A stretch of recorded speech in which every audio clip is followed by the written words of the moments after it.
Welcome back to another explainer. Sometimes it feels like life is just zooming past us in this absolute blur of, well, surface level moments, right?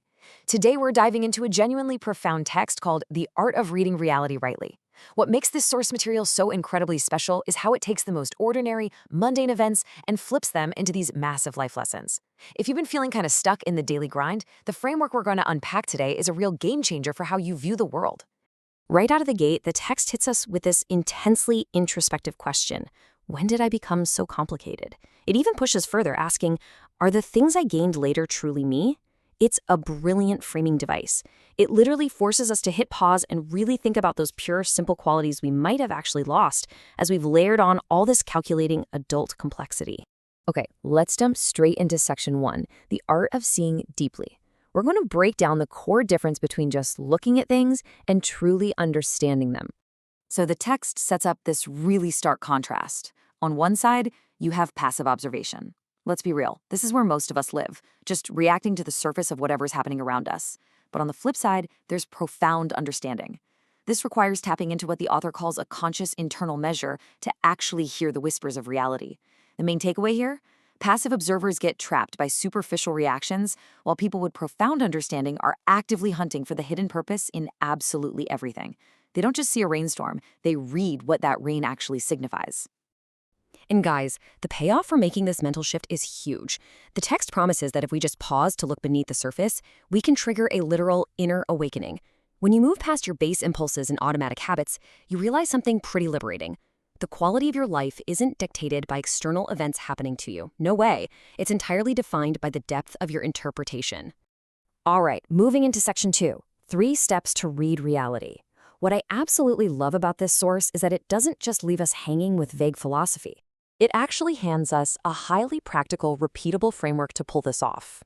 It breaks it down into 3 simple steps. See, ask, and connect. First, you see, meaning you accept the physical reality exactly as it is without throwing your own judgments on it. Second, you ask. You literally ask yourself, what is this telling me? What's the hidden message here? And third, you connect. You take that message and actively apply it to your own life. This continuous loop is the actual engine behind that inner awakening. So let's see what happens when we put this into practice. Let's look at section 3, the secret of the seed. We're going to apply our new framework to a literal case study from the text. The source shares this beautiful little story. Picture a young kid holding this dry, hard, totally silent seed. He looks at his grandfather and asks, "What is in this?" The grandfather just smiles and says, "Wait, the soil will tell you." So the seed goes into the dirt. Days go by in total darkness and silence. And then, bam, one morning, this tiny green sprout pushes through. Naturally, the kid is just totally blown away. He's asking, how did this even happen? And the grandfather drops this incredibly profound realization. He says, we plant, but we are not the ones who make it grow. For the very first time, the child gets it. Something can exist and absolutely thrive, entirely independent of our own power. We might set the stage, but we certainly don't force the life. It's a perfect illustration of what the text poignantly calls the silent art of the seed. The verse tells us that a seed falls, begins its silent art, an unseen hand touches life, and growth starts. It proves that so much of reality demands that we just let go of the reins and trust in unseen processes. Reading reality rightly means accepting that the most profound growth usually happens silently, completely out of sight, and totally outside of our control. Okay, let's turn to section 4, the mirror of the baby. We're going to run our see, ask, connect method one more time on the text's second metaphor. Step 1. We see the physical reality. Think about a newborn. A baby is 100% dependent.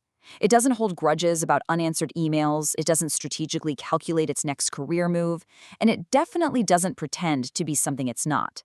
By just observing these pure traits, we naturally slide into step 2.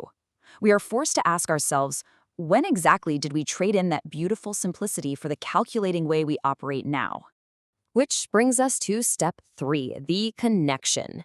And honestly, this uncovers one of the most hard-hitting insights in the whole text. Humans don't actually become independent as they grow, they only learn to forget their dependence. Just let that sink in for a second.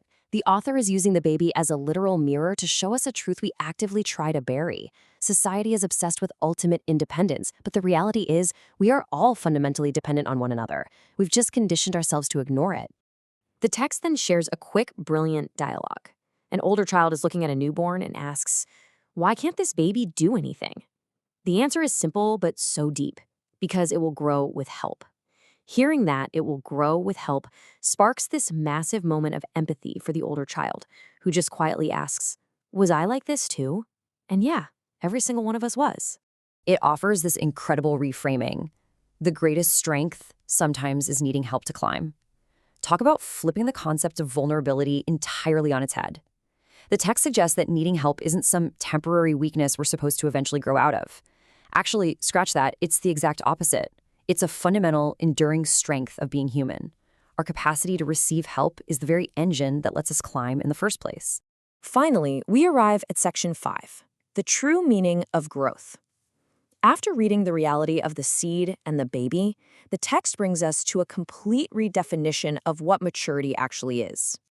It totally challenges our modern societal misconceptions. We usually equate growing up with doing everything yourself, right? Like becoming this totally self-sufficient island. But the true philosophical goal laid out here, growing up, is actually about understanding the value of everything. This redefined concept means spiritual maturity has absolutely nothing to do with proving how much you can handle all by yourself. It comes from reading the reality of things, like seeds and babies, rightly. It comes from looking way past the physical surface, fully embracing our shared dependence, trusting those quiet, unseen processes of growth, and deeply valuing the world around us. As we close out this explainer, the source material leaves us with this beautiful, poetic reminder that life is constantly, softly speaking to us, always calling us near. So, I want to leave you with this question to chew on. The next time you come across something ordinary, a sprouting plant, a crying kid, or just a quiet moment, don't just passively observe it. Use the measure. What is life softly whispering to you? Thanks so much for unpacking this amazing text with me. Keep seeking that deeper understanding, and I'll catch you next time.